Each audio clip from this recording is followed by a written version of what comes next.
नमस्कार दोस्तों, यह कहानी एक विष्णु भक्त की है जिसका नाम हरिदास था। हरिदास एक छोटे से गांव में रहता था जो एक गरीब ब्राह्मण परिवार से था।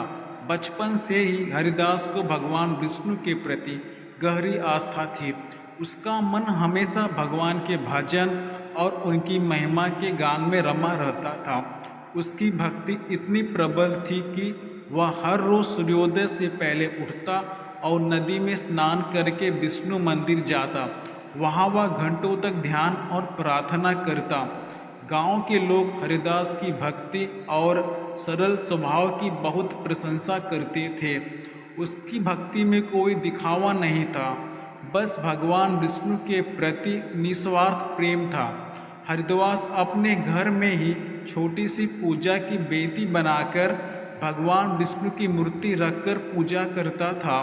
उसके पास कोई संपत्ति नहीं थी, लेकिन वह अपनी भक्ति को ही सबसे बड़ी संपत्ति मानता था। हरिदास ने कभी अपने जीवन में किसी से कोई अपेक्षा नहीं की। वह खुद ही अपने कामों में लगा रहता था और भगवान के नाम का सिमरन करता था। एक दिन गांव में एक कठिनाई आई।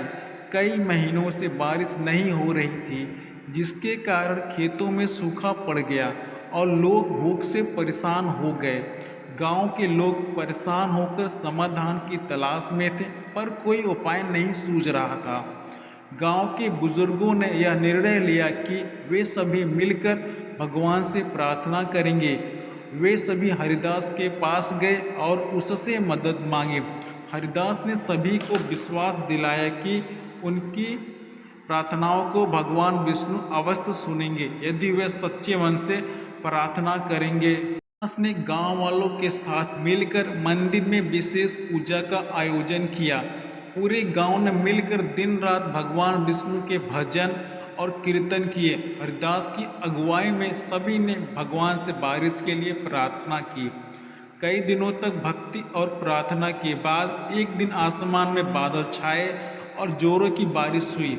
गांव वालों ने इसे भगवान विष्णु की कृपा मानकर हरिदास की भक्ति की सराहना की। गांव में खुशहाली लौट आई और सभी ने भगवान विष्णु को धन्यवाद दिया। लेकिन हरिदास ने कहा, यह मेरी भक्ति का फल नहीं है, बल्कि भगवान विष्णु की असीम कृपा है। उन्होंने हमारी सच्ची प्रार्थना सुनी है। हमें हमेशा उनकी कृपा पर विश्वास रखना चाहिए। इस घटना के बाद हरिदास का सम्मान गांव में और बढ़ गया। उसकी भक्ति की कहानी दूर दूर तक फैल गई और लोग उससे आशीर्वाद लेने और भगवान विष्णु के बारे में जानने के लिए आने लगे। लेकिन हरिदास ने कभी भी अपने आप को महत्वपूर्ण नहीं माना।